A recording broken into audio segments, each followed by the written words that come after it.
46-year-old Mike Greene is the CEO of a multi-million-pound retail consultancy firm. I really love what you've done here with the butchery. He's made his fortune in property and advising leading UK companies on people's shopping habits. Do you mind if I just ask you a couple of questions? We speak to shoppers and find out what's important to them, how their habits are changing. Thanks very much for your time. I really appreciate it. Thank you. Go! When he's not working, this devoted husband and father of two spends most of his time at the family mansion. It's supposed to be in the air, not on the ground. Or taking his £150,000 Bentley Continental Supersport for a spin. I always thought I would be wealthy and have what I wanted. But life for this multi-millionaire who grew up on a council estate was not always this good. We couldn't afford anything other than the real basics. I sometimes joke that the only reason I got an education is because if I wanted a cooked meal, I'd have to go to school. Now he's going undercover in the city where he spent his childhood. I hate it here, man. I think it's shit. I was so tempted to go out and just commit a crime. Nothing's changed. Actually, it kind of feels more hopeless than it ever was then. As he tries to help young people turn their lives around as he once did, I want you to go in absolutely expecting to get the job. the biggest change may be to his own life. I kind of feel a bit selfish that I've done so much kind of for personal gain.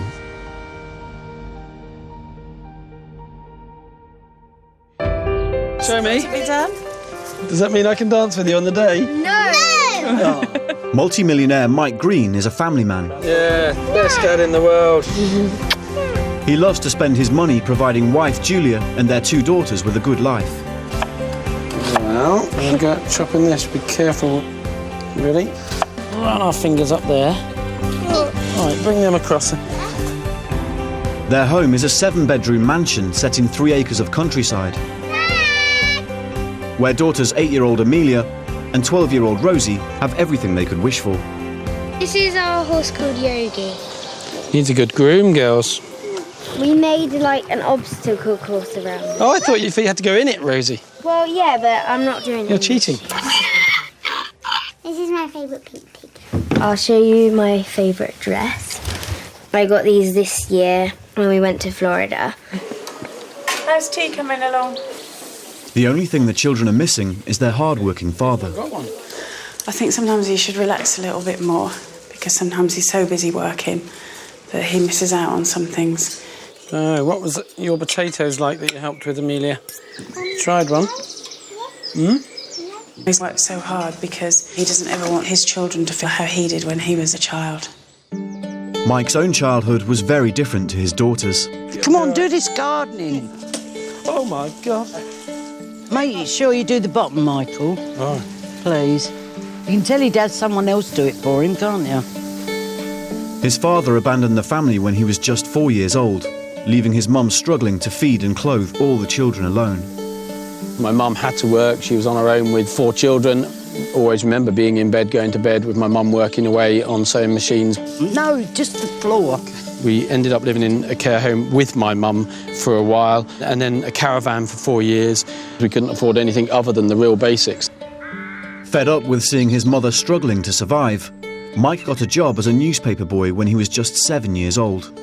When Mike saw that I had to work so hard and there was nobody else to help me, that it rubbed off on Michael.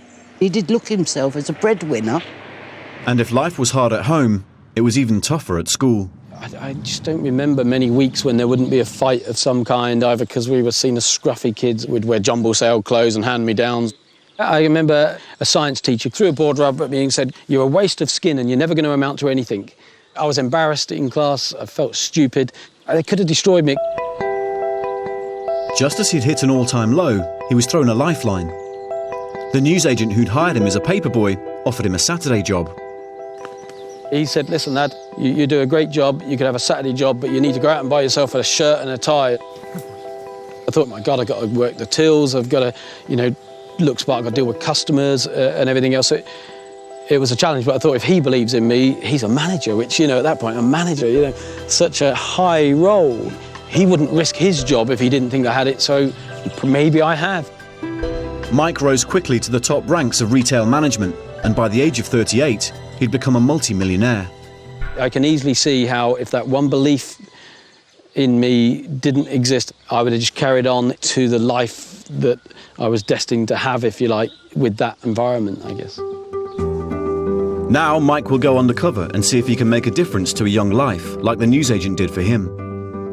I'd love to take as many people as I could, and I wouldn't care if it was only 1 in 100, and have the effect that the newsagent had on me, in terms of just saying, you know what, you can do this, I believe in you, you have what it takes. For the next 8 days, he'll look for and be introduced to people who may need his help in his former home of Peterborough, where he was first given a chance. If I'm going to give something back, it'd be nice to give something back to where I grew up and where I was given opportunity, if you like. They're quite excited. How are you doing? Peterborough was part of the New Town movement of the 1960s. New town estates like the Welland were built to offer people a better way of life. Planned environments with green spaces, local amenities and areas free from traffic. But the vision was flawed, and pedestrianisation also encouraged crime and antisocial behaviour. Despite being away for nearly 25 years, Mike's childhood memories are still strong. We went to an adventure playground in Ayerscroft. Is it still there, do you know? But I think we might still be there. Okay. Yeah. I mean, it's not far from here, is it? Can we drive down and have a quick look? Yeah. When we first moved here, it was one of the first things we did. My mum was busy unpacking, so she told us to go and check out the local area. And we wandered around, because this was fairly close, and found this adventure playground, which was quite exciting. Until literally on the first day I got beaten up for supposedly staring at somebody local. So for literally 24 hours in Peterborough, I wanted to go back home to where I came from. It looks overgrown. Looks like it's not used anymore. What a shame. Sounds awful to say, but my kids' garden's bigger than this and they enjoy it, and yet the kids here haven't even got a park of their own. It would have been 35 years ago when we moved here, and probably, I don't know, 25 years when I left the area, but it feels like yesterday.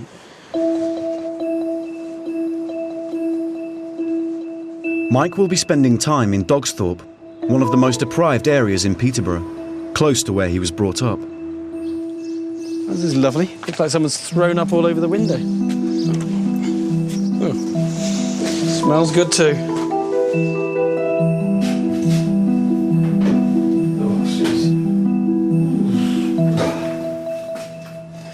Well, positively luxurious.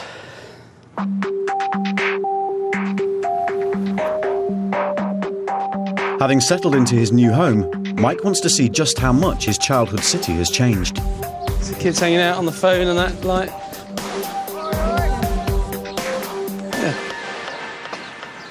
I'll go and have a word with a couple of them. Hello, guys, how you going? So is this home for you? Is this where you normally hang about? Yeah. Yeah, what do you do when it's miserable then? Oh. What's to do? Nothing, literally nothing. Nothing to do, nothing. Just sit about, sunbathe. Do you not get bored? Sunbathe, yeah, play a bit of football. Yeah. How old are you guys? 18, 19. Yeah. What do you do once it goes dark, sort of 5 o'clock in the winter? We can't play football or basketball anymore, so we just all decide to get like a few bottles of drink and just get rat-faced. I really want to get out of here, to be honest with you. Move out? Where would you go? I don't know, London. You feel there's more opportunity elsewhere? Yeah. I'm definitely getting out of here. Yeah. I hate it here, man. I don't like it. I think it's shit.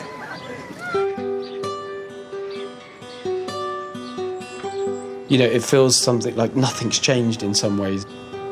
I was 16 30 years ago, and those conversations that we had today could have been with me. How can society move forward when we've gone 30 years and nothing's moved forward? And actually, it kind of feels more hopeless than it ever was then.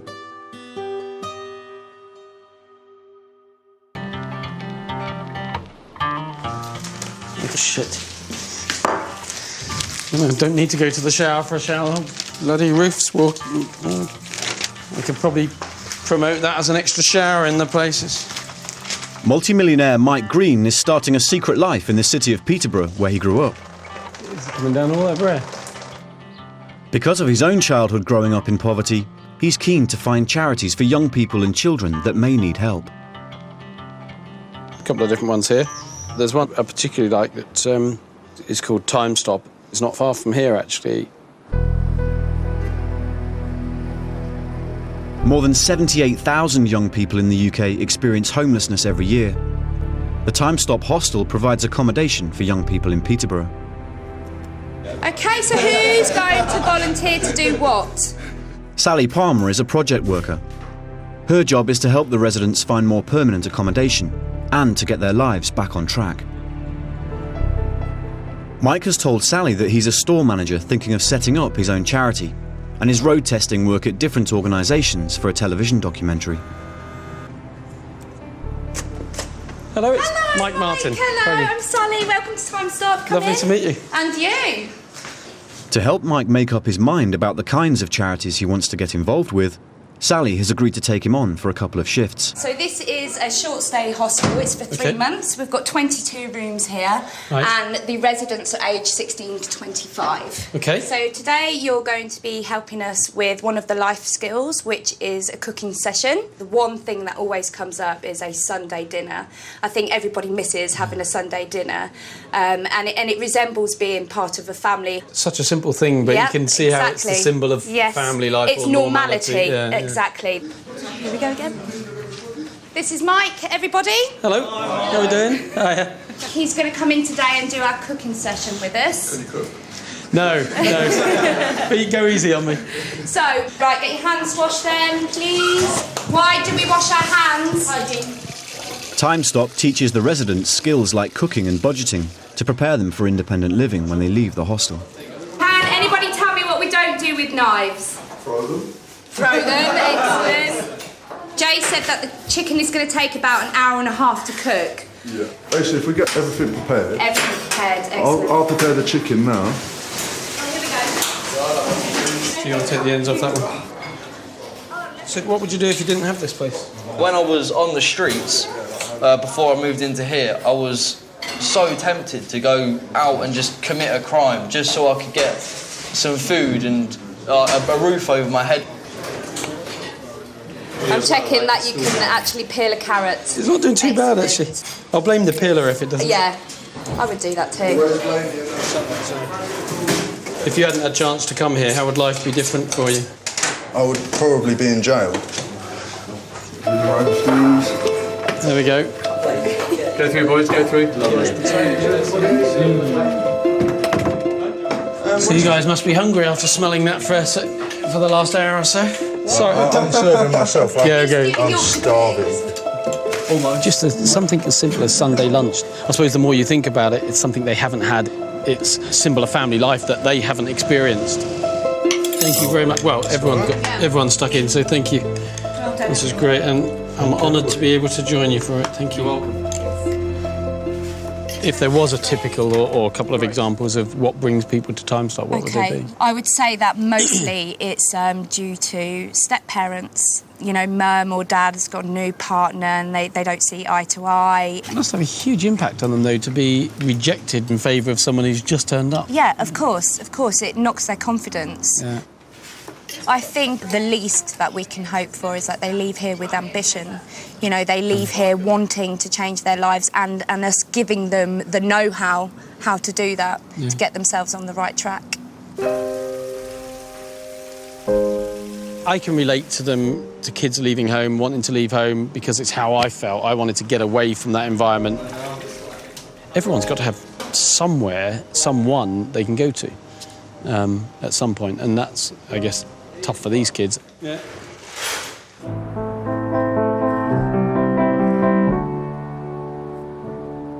With thoughts turning to his own upbringing, Mike decides to visit his childhood home nearby. So this is the street. We moved here when I was 11. So this is the house here, number 48. Yeah, this was home. Like many of the Time Stop residents, Mike grew up with a stepfather who moved into the family home when he was 8 years old. When I was 9 or 10, I'd just be terrified of him. He was a strong man, he was loud. And then as I became a teenager, I just got more frustrated that the house would feel, when he was in it, a bit like a museum in the sense that we had to be quiet. My mum was trying to always keep the peace and so on. But then I look back now as an adult and as a father, and I think, my God, he took on 4 kids that weren't his. And I look back and he just didn't know how to be a dad.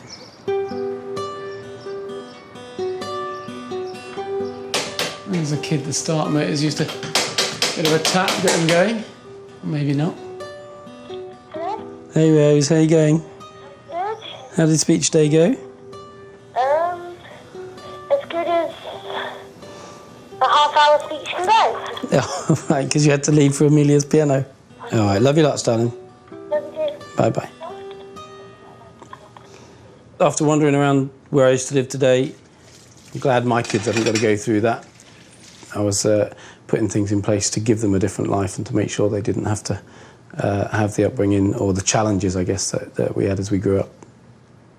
I just want them to be able to be children. And they are. After looking around his former hometown, Mike is more determined than ever to look for projects that help children and young people. What are you up to now? Large fish and chips, if I can, please. Yeah. So are you local? Yes, I live up the road. Okay. I'm interested in volunteering with some local charities, and I see you've got a couple of charity pots on it. What's this one all about then? Newark Play Association and City Farm. So that's for the Newark nursery. My daughter goes to that nursery. Okay. And it's a really, really good nursery. Really is good, and my daughter loves going there. Do you know who I'd ask for there? Who I'd speak to? Yeah, it's Nikki, and she's a lovely lady. Great, if you've got a number. Fantastic. Okay. Well, I didn't just get a good meal, I got some help as well. Thanks very much. What's your name? My name's Natasha. Thanks, Natasha. Okay. Appreciate your help. Bye. Thank you. Bye-bye. See you. After seeing the Adventure Playground shut was really kind of frustrating, annoying, disappointing. So I'm quite excited now about seeing that charity, seeing what it does, and maybe how I can help. Newark is an award-winning adventure playground and city farm. It was set up 35 years ago by Elizabeth Buck to give the local children somewhere to play. But most importantly, the after-school club is a lifeline for working mothers, offering affordable childcare in one of the most deprived areas of Cambridgeshire.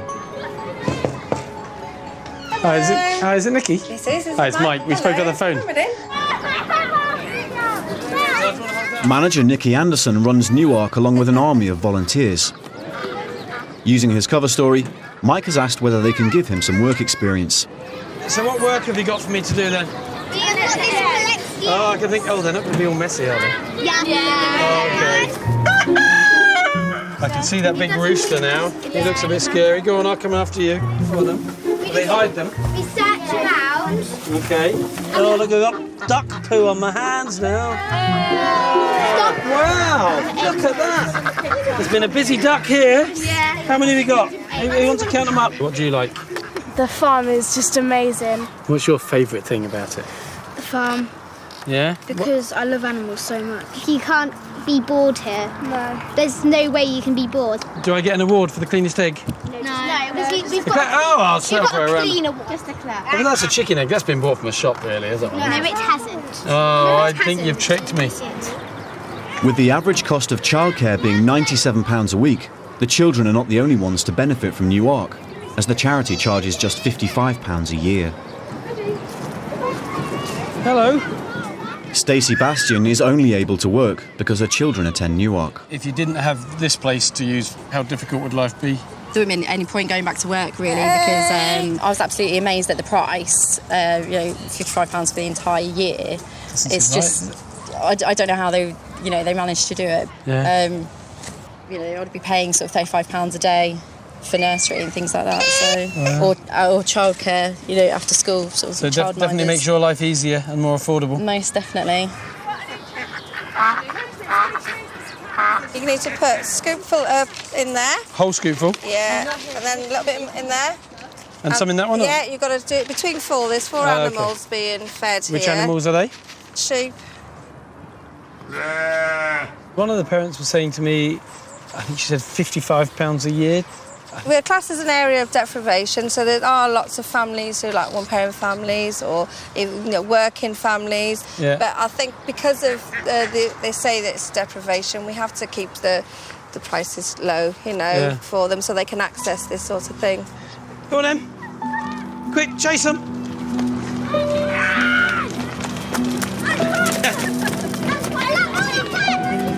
really enjoyed it. And speaking to the mum here today, they just wouldn't be able to go to work if it wasn't for this place. Even if the mums didn't work, the kids just love it. When I was younger with my mum sort of working and busy, it would have been great for us, it would have been great for her. It would have made her life so much easier. It's early days, but Mike is already thinking about where he could spend his money. I'm starting to think about how can I help these different charities. The hard commercial side of me is already starting to say, and as I say this, it sounds awful, the kids at Time Stop have kind of, it's going to take a lot more to help them, whereas that same investment or same amount of money will help so many more kids at somewhere like Newark. And they're not,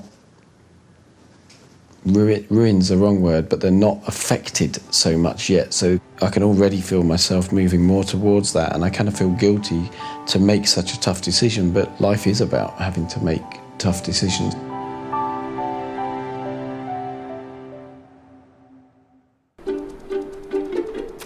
I'm being eaten alive in this place. I've got bites all over. God knows what's in those cushions and those beds. I don't even want to think about it. I think I'll be bathing in bleach when I go home. Millionaire Mike Greene has woken up to another morning in his former hometown of Peterborough. No, we won't. Oh, that's all curdle. Can you see that?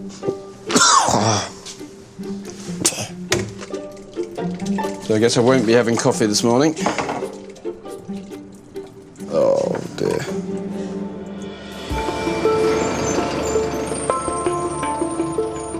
Because of his past growing up in poverty, Mike's still looking for children and youth charities that he can help. We're going to take boxes round. OK. Today he's returning to Time Stop, a hostel that provides accommodation for young homeless people. You OK? Yeah, I'm good. Yeah. Following his last visit, he's still unclear about how he can help them. There we go. Yeah, that'll do me. Oh, well done. I still haven't got a flavour of what the centre needs. It feels like it is this kind of respite stop, catch your breath, point you in the right direction. It probably could be much more, and kind of don't quite understand what more it could be and how, therefore, someone like myself could help. So what have we got? We have got mixed peppers, onion, tomatoes. Oh, lovely. Making lunch with Jay gives Mike the perfect opportunity to find out more. Brilliant. What can I do while you're doing that? That'll need rinsing and just quickly washing. Okay. Then slice the peppers, and I will chop the onion. 21-year-old Jay has come to the end of his stay at Time Stop. He was hoping to have found a job before he moved out, but he hasn't been successful. Have you ever gone out and sort of knocked on restaurant doors? And Definitely. Orders definitely. When I first moved into Peterborough, I was constantly out, CVs, handing them out. I left school when I was 11 to move to Spain. I've got no GCSEs. Do you think you're distracted by your lack of paper qualifications? Does that affect your kind of confidence? A lot, it does, yeah. I mean, it's frustrating for me because I can speak Spanish, I can speak Bulgarian, I can do car mechanics, plastering, tiling, bricklaying, but because I haven't got a bit of paperwork, people just don't give you the opportunities. And that's all you want, the chance? You're not looking for a handout, you just want a chance? I just want a chance. That's all I need, a chance. Would you be interested in any help putting a CV together? Would that be something you'd be interested in? Yeah, I'll definitely help for that, yeah. Every little helps. Yeah. Hey, Sally. Hi, Just finished with Jay. Yeah, we had a good chat while we cooked and stuff. Excellent. One of the things that it thought to me, I've employed a lot of people in my time, and I'd be really interested in helping him put together a CV. Is that something I could do next time? Yeah, that'd be excellent, of course. Yeah, no problem. Excellent. Yeah. Well, I look forward to next time and coming back and doing that. I'm going to shoot off now. OK. He does seem to have a real hang-up about his own lack of qualifications, but I think I see a nice guy who's got a mature head on his shoulders, who actually wants to work, wants to be given a chance. Mike's going back to the place where he was first given a chance, when he was given the job of a newspaper boy. We would do paper rounds all around here, and we'd have to be there at 6 o'clock, and I'm not exactly tall now, I'm short guy, but I was a tiny kid and had the paper bag literally bigger than me. So I used to work over there. He puts the success he enjoys today down to the newsagent who then promoted him to a Saturday job. That was a key point for me. You know, for someone who's a manager of a store at that time, if he had faith in me, if he believed I could do it, then, you know, I must be good enough. So looking back at that one point and the difference it made to me, if through some of the charities and volunteering, I could make that difference to somebody, it would be fantastic. Determined to find children and youth charities that he can help, Mike is back for another shift at the New Ark Adventure Playground. Hey Nikki, how are you going? Are you all Is this right? for me? It is. Ready for you to do the walk over? I think it looks good. It does. Today, he's agreed to help manager Nikki on the school run, taking children from the local primary school to the New Ark After School Club. They all look so good. Sorry. Right. Are you going to New Ark? Without this service, local working parents would have to leave work early or face childcare costs that they can't afford. So all the parents of these children will be at work, yes? Could be at work. I must say they look really happy to be here. Well, this is the Adventure Playground. It's fantastic. It is. They've got some jobs on there that you can help out on. Yeah. Getting dirty. No, I'll get stuck in. Just tell me what to do. Can we have 2 rounds of peanut butter and 2 rounds of chocolate, please? Okay. Elizabeth, I'd like to introduce you to Mike. He's going to do some voluntary Lovely to work meet you. with us. Oh, that's good. It was Elizabeth who founded New Ark 35 years ago to give the local children a place to play. Thanks. Yeah. There we are, put that. Oh, I thought I was going to get a pink one or something from them. No, wouldn't be that cool. Can we have another 2 chocolate spread, please, and 2 slices of jam? Yeah. So this is to keep the kids going until they get home and get until they tea, get is it? home, yes. Because otherwise they get very bad-tempered by 5:30, 6 when their mums and dads come for them. So do they have to buy these? Yes, they do. And I'm sorry to say we have now charged them 40p a slice. If we're very lucky, we get all this given to us. The parents are being very good at the moment. They're donating a lot because we are very hard up just now. But we've kept going for 35 years. Have you ever had times as close as this in the last 35 years? No, this is the closest call. Really? Can we have 2 rounds of chocolate spread and 2 rounds of peanut butter, please? Do we want any jams? No, not unless Amelia. Sell the jams. Panic stations. And another 2 slices with butter on. You know, I think my normal work life is much less stressful. Really? Yeah. Oh, Claire, hello. What have you got? Scones. Ooh, and bread. Claire Duffy has a son with learning difficulties, so the After School Club offers her much-needed respite. I'll let Sherry know. Thank you very much indeed. Bye. Thank you. That's a mum who's just literally given you that? is Yes. it? Fantastic. Don't drop it. Keep hold of it. Since funding from the local authority was cut this year, New Ark now relies heavily on donations from parents like Claire to keep the place running. Why the big bag of stuff? Because it's vital that we support places like New Ark. We need places like that for our children. My eldest child has Asperger's disorder, and it's quite a difficult thing to manage. They're absolutely fantastic down here, and there are other places probably wouldn't even take him, and he would get bullied, but he doesn't. He can't imagine not having this place for our children to go to. Not just now, but for the children in the future. Yeah. Do you want a little swing or a big swing? This high? Are you sure? Scary. There we go. Don't knock me over when you come back, will you?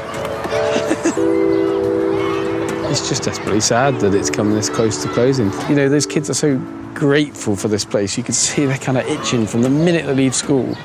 To have that taken away, it would be devastating.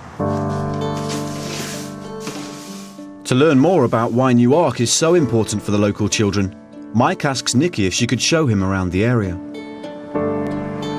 This area is classed as a social deprivation. The area is, and you know, New Ark, the children are allowed to experience something slightly different to what maybe they're having at home.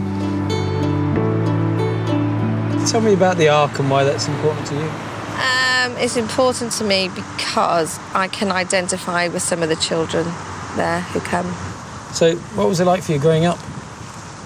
Well, my father left when I was 9, and then from there on, it was hard.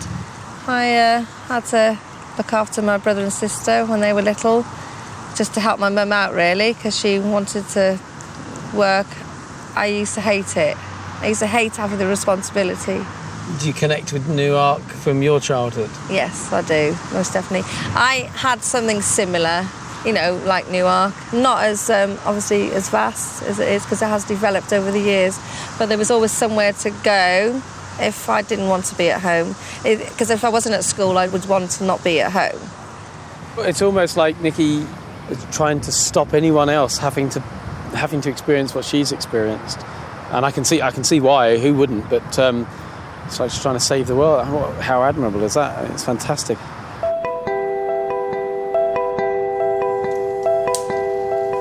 Let's get some beans in, shall we? Yeah, it was interesting speaking to Nikki and the way that she was a parent at 7, that she had all that responsibility. And I found myself feeling quite sorry for her missing her child, and quite sorry that she had so much responsibility at that age.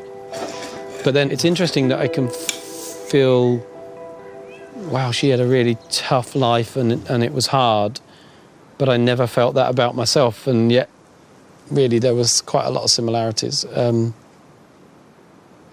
I sort of thought she didn't have a child, and I wonder, did I miss some childhood? And I did find myself thinking, oh, perhaps I missed out on something too.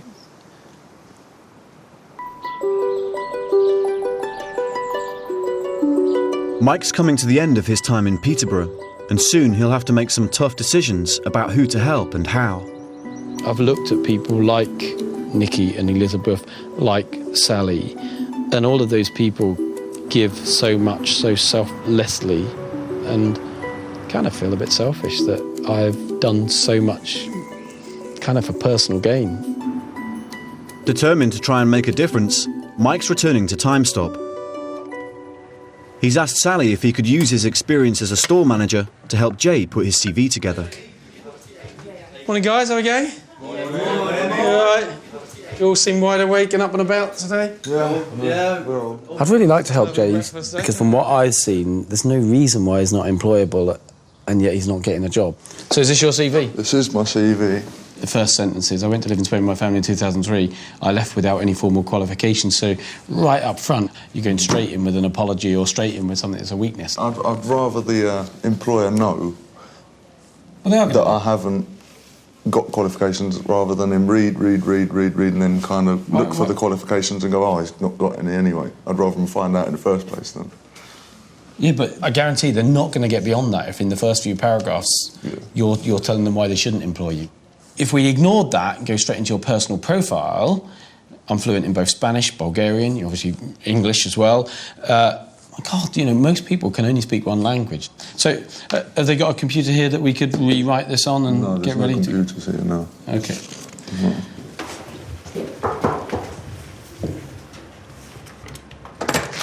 Hey, Sally, how you going? Morning, how are you? See you, you all right? Yeah, I'm good. Yeah, You? good. Yeah, excellent, thanks. I was just having a chat with Jay, and we looked at his CV and a couple of ideas. Have you got a computer, though? Because I want to retype it, and he says that there's not one they can use as such. Well, yeah, he's right. We don't normally do CVs because we haven't got the resources to do it. But yeah, today we can perhaps make an exception for you. That'd be great. Okay. Yeah, that'd be really good. I wouldn't need long. He's got so much going for him, hasn't he? But I think sometimes knowing how to package that, yeah, it's important, and knowing how an employer will read it makes all the difference. I want you to go in absolutely expecting to get the job, absolutely expecting you're the best damn person who's ever worked here. It's the little detail that makes a huge difference. And just that first line on his CV that says, I've got no formal qualifications, it's like saying, pick up the next CV. Just ask for the foreman, same thing before. Be confident, be expectant. But don't be afraid to say the positives of who you are. And I think some of these guys have been so downtrodden, they don't see the positives that somebody else might be able to see in them. There's probably not many of the tools that they hire that you don't know how to use. So, again, you've got some experience, you've got the customer service experience. I suppose when I was younger, the newsagent could see some potential in me that I never saw, and him just pointing that out gave me the confidence to see that, to believe that. Good luck. See you in a minute. I feel like an expectant father. And I can see with Jay, just pointing out that difference for him, kind of gave him that belief and confidence. You could see him sort of blossom a little bit with it. I've left my CV. They said they'd probably ring me tomorrow. Fingers crossed for you, mate, because you deserve it. And thank you. Just putting yourself out there, that's all it's about. Yep. Thank you for helping me sort my CV out and give me a confidence boost. No worries, mate. Someone did that for me once. That's what it's all about.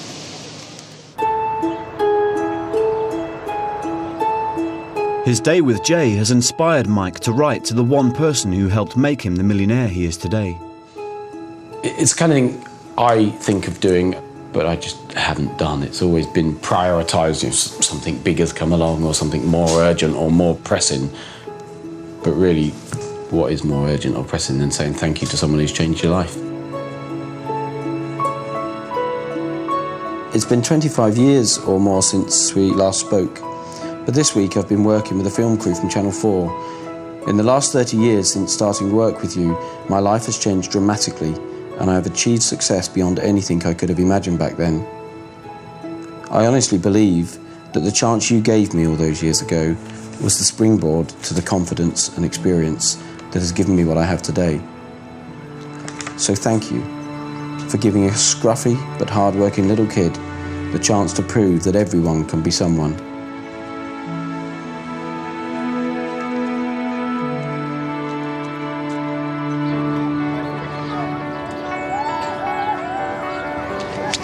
Oh, these really are blunt. As his time undercover comes to an end, Mike wants to spend what little time he has left helping out at the Newark Adventure Playground. His main task of the day is to help Nikki build a sandpit. So all this stuff you get given, do you, pretty much? Well, no, this is the parents have fundraised for this. Okay. So that's how we've got it, otherwise it wouldn't be here at the moment. I suppose just as money got tight, you've had to prioritise? Yeah, we have to. We've had to really prioritise. So, like this has been out of action for a little while as well. How long has it been since the sandpit's been working? This has been out since January, the sandpit. So 6 months, yes. Just for the sake of buying a bit of sand? Yes. Yeah, because this is important to them. This thing, because, you know, some children don't get to go to the seaside around here. Nothing like that. So this, for them, is the next best thing. It's hard to think that for the sake of 3 tons of sand, you haven't been able to get this working. I know. It's quite a poor area, but I just hadn't thought about the fact they don't even get to the seaside. It's only about an hour from here, but this is the best, second best they're going to get to that. Who likes getting dirty? Right. Makes it all worthwhile when you see them all playing, doesn't it? It does. Hang on, OK! Playing with the kids at Newark today was great fun. It enabled me to, well, I enjoyed playing with them, but also to be a big kid again, really. And I guess when I was growing up, we were up very, very early, often before daylight, working. I'll give you a high swing, you ready? We often did then other paper rounds or more stuff after school. I wouldn't say we didn't have a childhood, but we probably didn't have or take the time to just have fun, to just play. As his last shift comes to an end, Mike considers the future for Newark. When the kids left, it was like the soul went out of this place. It suddenly feels lonely and empty. How many kids, if they come down and see this, I could just imagine them looking through this wire if it was closed. That would break their heart, wouldn't it?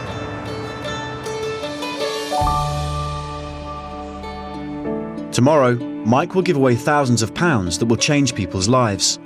But the biggest change may be to his own life. It's made me look at my life and think a lot about the future, so there's no reason why I need to work the hours I work, but I do work a stupid number of hours. I suppose I started working and thought I had to just work really hard and earn as much as I can, but I never stopped to think, actually, Mike, that is enough. You can ease off, you can relax, you can enjoy it.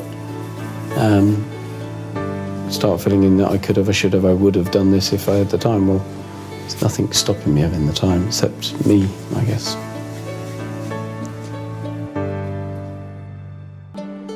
It's Mike's final day in Peterborough. And today he'll give away thousands of pounds of his own money and confess to being a millionaire.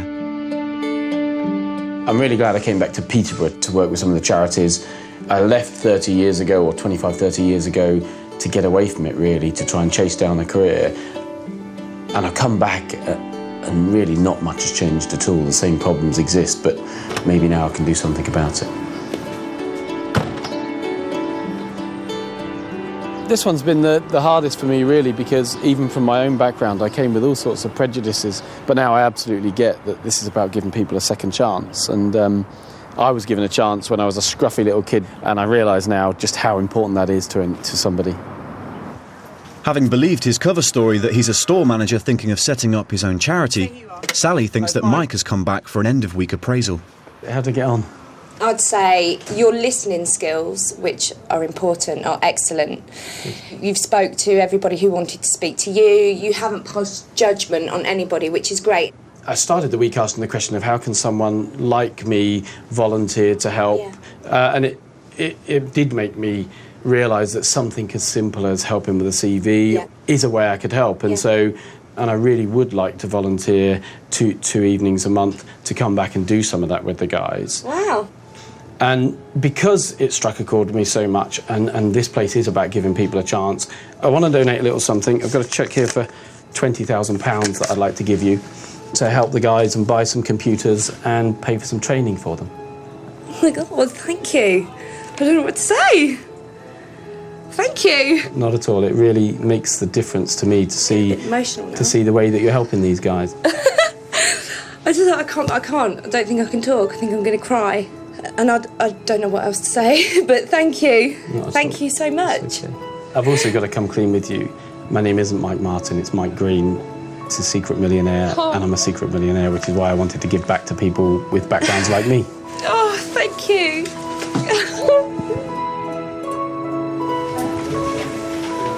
Hello, everybody.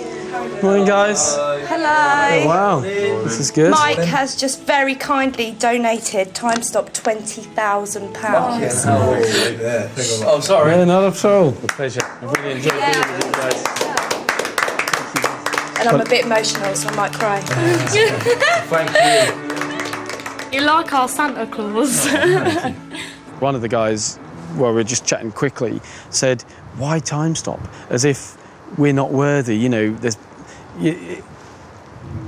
They kind of expect people to not care about them anymore. It was really moving to see that they were pleased and that they think somebody cares, somebody does want to give them a second chance.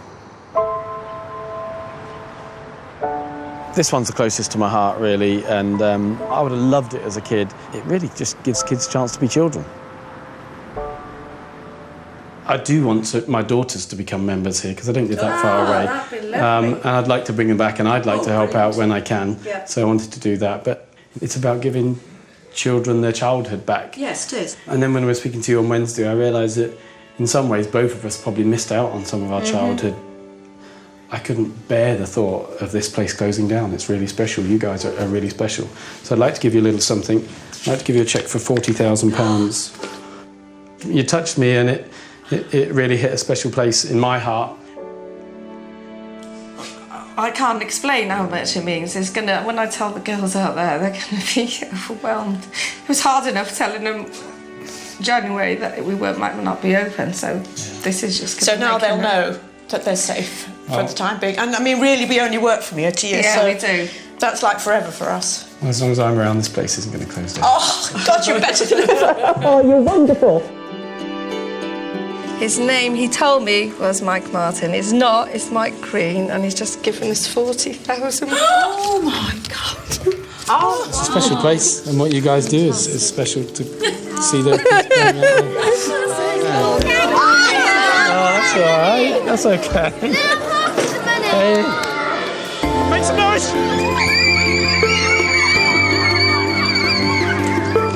You all right? What's the matter? You all right? That's quite all right. Your boys are great. They need somewhere like this, don't they? Perhaps I didn't play as much as I should have or could have, but I can look at these kids and I can enjoy it through them. And the money I made by not playing, I guess, can make a difference to their lives. And it makes me feel really good to be able to do that.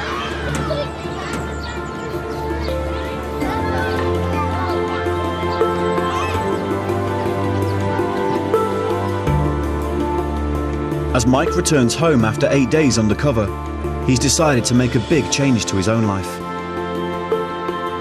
Girls. Hello.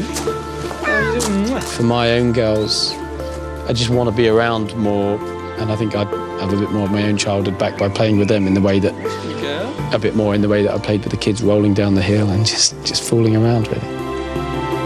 I've had a bath all week. I've had a shower. It was a good shower. Come on, let's go in.